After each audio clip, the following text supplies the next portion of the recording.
If you were to never fire the auto bolt rifle for yourself, but instead you took all of the information from Reddit posts and YouTube comments, then you would believe that the auto bolt rifle was a flaming pile of shit. But in today's video, I took that little all-American reject and I took it from a dud to relic tier, and then I completed several ruthless ops, including solo clears, to see if this thing was hiding anything under the hood that might have slipped through the cracks. Are people exaggerating about how bad it is? Or is it truly worse than Zoolander 2, Wet Socks, and Picklebacks combined? Let's find out. First off, let's chat about what the auto bolt rifle is and what it's supposed to do. So the auto bolt rifle is only available on the tactical class. That alone means it's got like a serious uphill battle to fight, because this class has access to the bolt rifle with the underbarrel grenade launcher. It has the melter rifle. It has the stalker bolt. I mean, any weapon that's trying to earn a spot in your loadout as a tactical is going to need to like seriously impress you if it wants to earn a seat at the table. But the auto bolt rifle is sort of meant to be the gun you pick if you just like things that are simple and decent and they work, right? It's not meant to be the best anything. It just is supposed to be an all-purpose, safe play. It's like going out to eat and ordering a water, right? It's totally fine. There's nothing wrong with it. But while your buddies are having mojitos, cold beers, and sweet southern iced tea, you might be sitting there with your water that has nothing wrong with it, but you're still wishing you'd picked maybe something that had a little more flair, a little more flavor.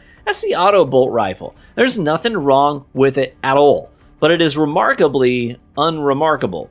Even just looking at the versions of the gun, most weapons have like 3 to 4 options per tier. Hey, this one does big damage. This one has big accuracy. This one has a lot of ammo. This is sort of a blend of everything. The auto bolt rifle just has 1 to 2 versions per tier, right? The Perk Tree is basic as heck as well. So is there anything at all about the auto bolt that stands out? Honestly, sure, there's a little, okay?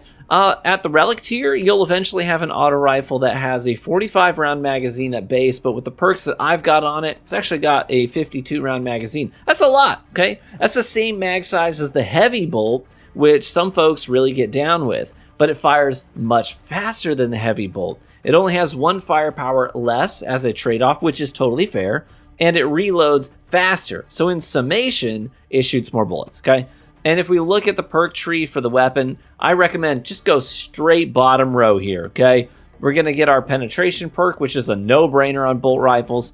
We have mag and ammo reserve boosts, obviously. We've got extra terminus damage and rampage, which gives us a massive 25% damage buff after we kill 10 enemies rapidly with the weapon, okay? That's actually not hard to proc in these like massive waves and stuff. In fact, I want to show you this endgame screen here after a ruthless clear. Okay, look at this. This is entirely with the auto bolt rifle. Notice a few things here. First, this thing absolutely chewed ads to pieces. Okay, 724 enemies killed is a lot. Sure, you can get more than that if you specifically play Inferno and you intentionally wait for massive waves and you don't stop calls for reinforcements. But any honest gamer can admit 724 enemies killed is a lot, okay? On top of that, we dished out more than 20,000 ranged damage. Again, any honest player knows that's a lot of ranged damage for something that is not a melta rifle or a sniper rifle. And it's not like we were secretly getting all of our kills with our melee weapon.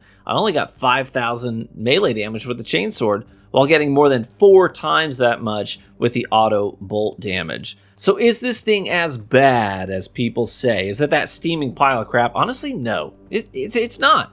I'm not going to lie to you and be like, oh my gosh, 3 red arrows on the thumbnail, best gun in the game. Nah. But it definitely just works, okay? It's like your toaster in the morning. It's a completely forgettable part of your day, but does it do its job? Yes. It's like your alarm clock. Not the star of your day either, but it works. Okay, the auto bolt rifle, it just works. It chews through ads just fine. It does fine burst damage against majors, especially up close. It has fine ammo economy and a good mag size with a decent reload speed. It's just all around a decent gun. And anyone telling you it's trash, they're probably over-sensationalizing and exaggerating a fair amount. Did the weapon blow me away? Nah. Did it let me down? Also, no. So at the end of the day, I don't think you'd be doing anything wrong per se, by choosing to run the auto bolt rifle, especially when you get those big crowds and you get Rampage up and running. You're going to be dropping a lot of Minoris level enemies, no problem. And when you want to dump a bunch of damage real quick into a stunned major after a parry, hey, you'll be glad you've got this on too. So don't believe everything you hear and take it at face value. This might not be a melter rifle, but it's a fine weapon and it won't hold you back. And that is the honest review. Thank you so much for tuning into the video today and watching. If you enjoyed it, then please feel free to leave a like on the video, as that is the best free way to support the content here on YouTube, and consider subscribing for additional Space Marine content. Let me know in the comments section what you think of the auto bolt rifle yourself, and please remember to always be polite to your fellow gamers online. Being a jerk to strangers on the internet for no reason other than a difference in opinions on fake weapons in a video game is some of the smallest PP energy a person can possibly exert. If you want to check out our private Discord with LFG groups running all the time, general chat, live Fireteam voice channels, hey, check the link in the description and the pinned comment to our Patreon page, and check out that super cheap $3 tier, which will grant you access to all of our Space Marine Discord rooms. If you have any trouble hooking that up, just DM me right there on Patreon. We'll get you sorted as soon as we possibly can. Be warm and well fed, my friends. And if you've been affected by the hurricanes, then just know that I'm keeping you all in my prayers daily. I know it's a rough situation for a lot of you folks, and my sincerest condolences if you've been affected by all of that hullabaloo. All right, courage and honor, brothers. Bye-bye.